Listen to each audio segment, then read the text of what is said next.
जिस व्यक्ति की बीमारी खत्म ही नहीं हो रही, कभी पाँव में दर्द आ गया, कभी कमर में दर्द आ गया, कभी पीठ में दर्द आ गया, कभी सिर में दर्द आ गया, कभी आंखों में तकलीफ हो गई, कभी दमा चलने लगा, सांस चलने लगी, कभी डॉक्टर को दिखाया तो थायराइड हो गया, कभी ब्लड कम हो गया, कोई प्लेटलेट कम हो गई, कोई कुछ हो गया, कोई कुछ हो गया। डॉक्टर को दिखाओ,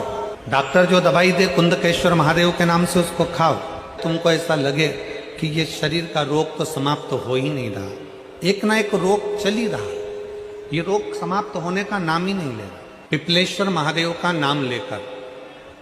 और पिपलेश्वर महादेव का नाम लेकर किसी भी शिवालय में, शंकर के मंदिर में जाकर एक बेलपत्र रखकर उस जो प्रसाद तुम बना कर ले गए हो, जो तुम भोग बना कर ले गए हो, उसका स्पर्श कर कर पिपलेश्वर महादेव का नाम लेकर शंकर को उस भोग को रखकर, बेलपत्र रखकर शिव जी को 7 बार एक ही लोटे का जल, केवल एक लोटे का जल 7 बार उत्तर की ओर मुख कर कर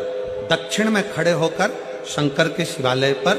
7 बार एक ही लोटे का जल 7 बार थोड़ा थोड़ा कर कर उसको गिरा दीजिए, शिव जी के ऊपर चढ़ा दीजिए 7 बार। बाद में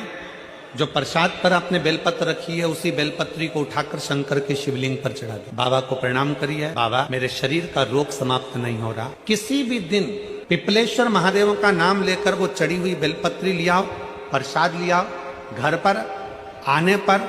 जैसे ही घर के अंदर प्रवेश करो, सबसे पहले बेलपत्री को चबा चबा कर खा लो। फिर वो जो प्रसाद है, उस प्रसाद को 7 गांठ से थोड़ी थोड़ी देर में 7 बार में उसको खा लेना। बाबा देवाधिदेव महादेव का नाम लेकर, पिपलेश्वर महादेव देव का नाम लेकर प्रणाम कर कर जल का आचमन, हाथ की हथेली में जल लेकर 7 बार आचमन कर लीजिए और शिव का, पिपलेश्वर महादेव का नाम ले लीजिए। धीरे धीरे